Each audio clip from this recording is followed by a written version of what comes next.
Gaza पट्टी में हालात बेहद गंभीर होते जा रहे। इजराइल और हमास के बीच जारी युद्ध खत्म होने के बजाय और तेज हो गया। इजराइल के प्रधानमंत्री बेंजामिन नेतन्याहू ने कहा है कि वे इस हफ्ते सुरक्षा कैबिनेट की बैठक करेंगे ताकि गाजा को लेकर अगली रणनीति तय की जा सके। ये फैसला ऐसे समय में लिया गया जब हमास के साथ चल रहा संघर्ष विराम की बातचीत पूरी तरह विफल हो गई।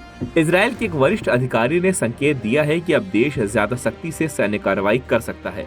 दूसरी ओर अमेरिकी मध्य पूर्व दूत स्टीव विटकॉफ ने इजराइल दौरे पर बताया कि एक ऐसी योजना पर काम कर रहे हैं जिससे गाजा में चल रहा युद्ध खत्म किया जा सके। हाल ही में दोहा में बातचीत हुई थी जिसका उद्देश्य था कुछ समय के लिए युद्ध रोककर गाजा के लोगों को राहत सामग्री पहुंचाना, लेकिन वो वार्ता किसी समाधान तक नहीं पहुंच सकी।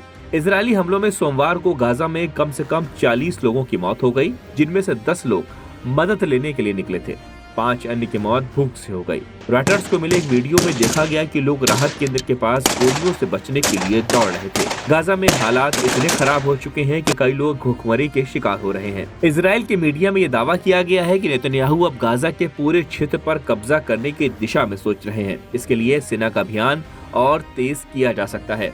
हालांकि इजरायली सेना ने इस पर सीधी प्रतिक्रिया नहीं दी, लेकिन उन्होंने कहा कि उनके पास कई सैन्य योजनाएं तैयार हैं। इस बीच गाजा में इजरायली सेना ने हमास के 130 ठिकानों पर हमले किए, जिसमें एक वरिष्ठ कमांडर मारा गया। सुरंगों व रॉकेट के ठिकानों को तबाह कर दिया गया। सैन्य ऑपरेशन गाजा के उत्तर, मध्य और दक्षिण में चलाया गया। रिपोर्ट के मुताबिक हमास की अल फुरकान बटालियन के डिप्टी कमांडर सलाह अल-दीन जात्रा भी मारा गया। तो वहीं गाजा के कुछ इलाकों में हमास के लड़ाकों ने आत्मसमर्पण भी किया। गाजा में रविवार को एक राशन वितरण स्थल पर भी हमला हुआ, जिसमें कम से कम 23 फिलिस्तीनी मारे गए।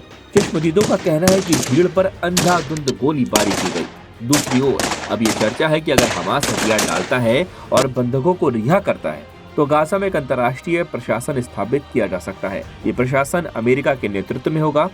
N12 और द यरूशलेम पोस्ट की रिपोर्ट में कहा गया है कि नेतन्याहू और अमेरिकी राष्ट्रपति ट्रंप एक बड़े समझौते पर काम कर रहे हैं, जिसमें हमास को साफ चेतावनी दी गई है।